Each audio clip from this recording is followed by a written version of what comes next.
Top headlines for the day.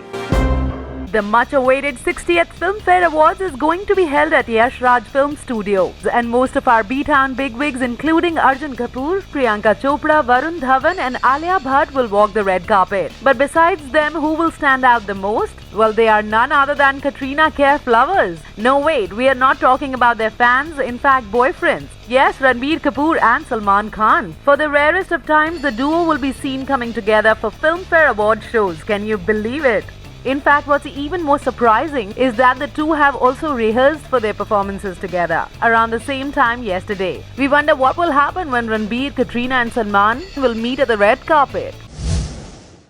Remember, we told you that Bollywood diva Deepika Padukone wrapped her 20-day schedule that was in Corsica, with next schedule starting soon? Well, it seems like she has already started shooting for Imtiaz Ali's next. Yes, you heard it right. They have started the second schedule in Delhi recently. Dippy Baby is juggling the shoot with that of Piku and Bajirao Mastani, while Katrina Kaif's lover boy Ranbir Kapoor is shuffling between this one and Jagga Jasoos. Looks like it is a busy place to be, Bollywood, huh? Deepika looks radiant in blue as she shoots for Tamasha in Capital City. Do you think Tamasha will strike the right chords with the audience? Well, we can't predict that now, but looking at the pictures, all we can say is that we are gonna see some sizzling chemistry between the two.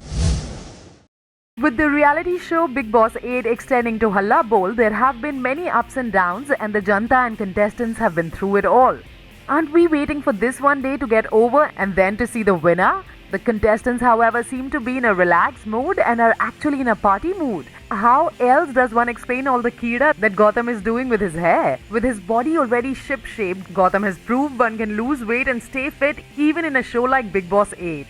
We sure wish to see the big winner, and for the rest of them, a big high five, maybe for sustaining so well. With so much in tow, Bigg Boss surely would be sorely missed by the fans. Till we meet next, as they say, but for Bigg Boss it is till we grow up. For all those ensued, the house has no less than small kids, hai na? We all know Jacqueline Fernandez is quite excited about her upcoming movie Roy opposite Arjun Rampal. The movie that also stars Ranbir Kapoor has her playing a double role for the first time. But in an exclusive interview, the Sri Lankan hottie spoke about her inspirations in B-Town. Yes, she mentioned that her all-time favorite and most romantic on-screen pair is that of Salman Khan and Aishwarya Rai Bachchan. That's not all. The Kick star claims to have watched their blockbuster Hum Dil De Chuke Sanam quite a few times. She was last seen opposite Salman Khan in Kick that got cash registers jingling. All eyes are now on Roy to see how it will perform. In the meantime, you do let us know what you think about Jacqueline's comment on Salman and Aishwarya.